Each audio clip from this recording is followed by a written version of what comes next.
मां गंगा ने मुझे अब गोद ले लिया है। ये मां गंगा की ही दुलार है। पीएम मोदी की हर्षिल वाली रैली में क्यों बजी सीटियां? पहाड़ी टोपी, मफलर और सफेद लिबास देख क्या बोले लोग? उत्तराखंड के सबसे बड़े ब्रांड एम्बेसडर कैसे बन गए प्रधानमंत्री मोदी? उत्तराखंड और प्रधानमंत्री मोदी के बीच का नाता कैसे मजबूत होता गया है, आपको बताएंगे।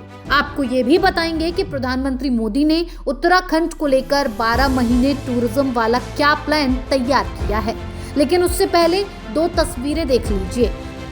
पहली तस्वीर तब की है जब प्रधानमंत्री मोदी ने केदारनाथ के करीब पहाड़ों पर ध्यान साधना की है।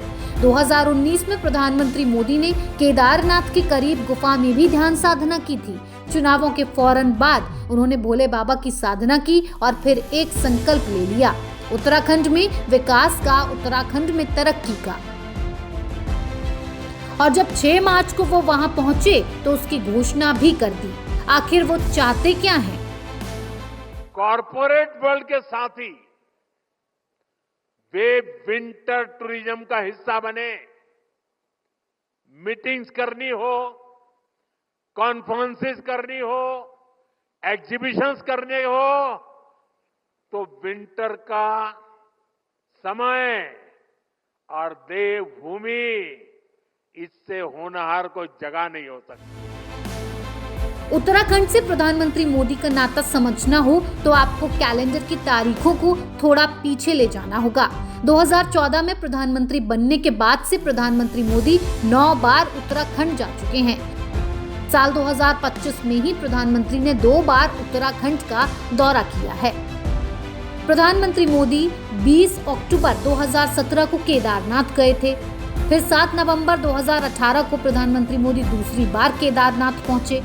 19 मई 2019 को पीएम मोदी तीसरी बार केदारनाथ पहुंचे थे।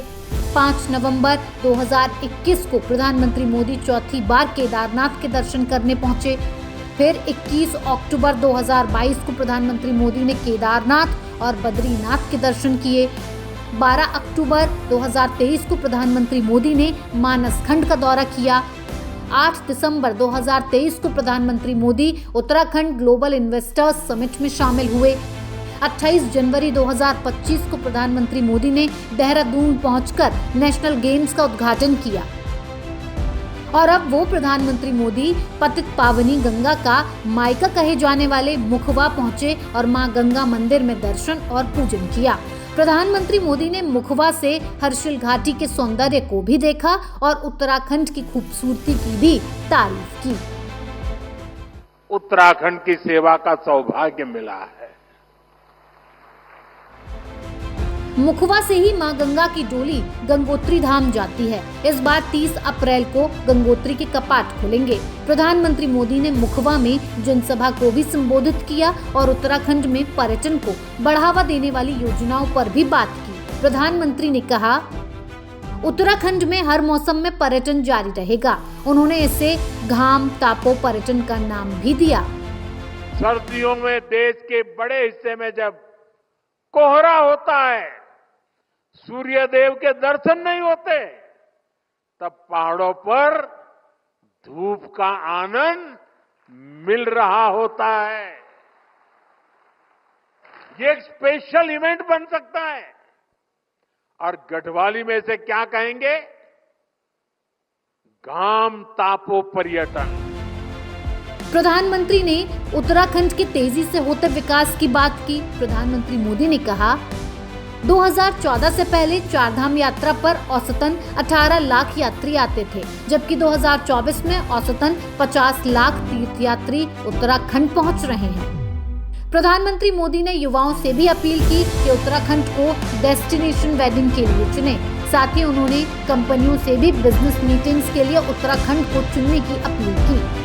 वर्ल्ड के बड़े महानुभावों से भी आग्रह करूंगा, वो अपने बड़े बड़े सेमिनार्स के लिए उत्तराखंड आए, माइस सेक्टर को एक्सप्लोर करें।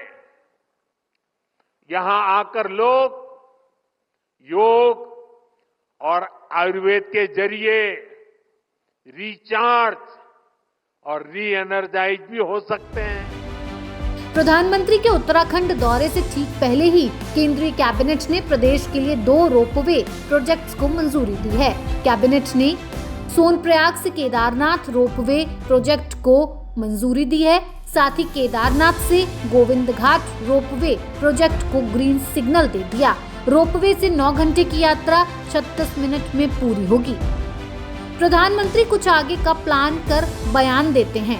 अब अगर उन्होंने टूरिज्म का 12मासा संकल्प दोहराया है तो निश्चित जानिए आने वाले दिनों में उत्तराखंड में कुछ बड़ा होने वाला है। यूसीसी लागू करने वाले राज्य को सनातन के साधक की ओर से बड़ा तोहफा मिलने वाला है।